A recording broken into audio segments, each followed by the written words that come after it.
So for today's video, itong luto is adobong baboy. So nanay na recipe kakaiba. So this is my own recipe and I would like to share you guys. So yun na dyan kayo niya siya lutoon. Depende pa ninyo inyong sunon or dili. So okay lang. Kung nagustuhan ninyo po ninyo sunon. So, tara magsugo na ta si mas usual. So mag-initag kalaha diri. So mag-initag kalaha. Butang atong edibol syempre. So mag-init ng edibol. Atong sunod-lunod ang atong mga lama. Mura dyan po nila mas akong gamitan for today's video nga atong asog sibuyas. So ato na siyang paglunod kayo taman siya maluto. So atong naton og mga inanin na kaluto so, na nag-aromatic na siya ba. So it means luto na siya. So depende ka sa kadaghan ninyo ang ibutang dagaw sibuyas. Ako kay mahilig jigo sa atong sibuyas, kailangan ako magluto ko daghan kay isa kung isagol gusto lang na. So depende ra gina ninyo kay mga dagko naman ta design. So pagkaluto na sa atong mga asog sibuyas to na sa iluno nga atong main ingredients sa karning baboy. So karning nga baboy nga part ani is a ribs. So, depende rin yun ninyo kung sa nga part sa baboy inyo hang lutoon. So nararingin ninyo kay mga dagko na kung sa inyong gustong kaonon, di ba? Wala di siyang ibutang nga diha o ka na mamintang durog. Depende kung buo ba inyong ibutang basta durog ako ang ibutang diha kay mura may available diri. Of course bitang ato sa magic syrup. Of course gusto mo tamong lami atong recipe. So ang magic syrup mo tabag yun ato ka na palami sa to ang recipe. So pagka man ako butang diha sa mindset na design ato na ako kayo pa mamikos-mikos na sa atong mga gibutang agod-agod diha para wala sa langsa.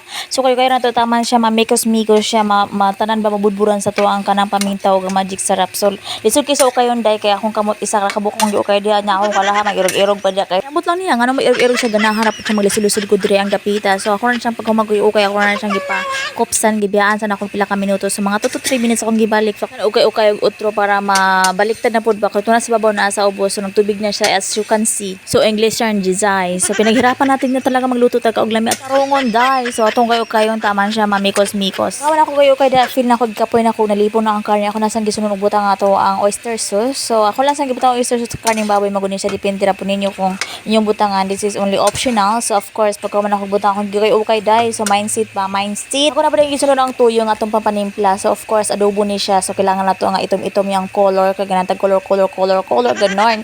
So ato lang nagandagana na sakto po. Estimate ra gud yato yung butang tadyan siya nga sakto po di maparatang ito ang niluto. Yes of course pagka na to butang ato dyan okay naman because mas pantay ang kaparat. Kaya ako din siya nabutang ang tubig diya pampaluto sa to ang karne. So kailangan nato tarungon na to luto kay karning baboy ni Zay. So pagka man ako butang tubig sa turon ni takluban para dali mo bukal.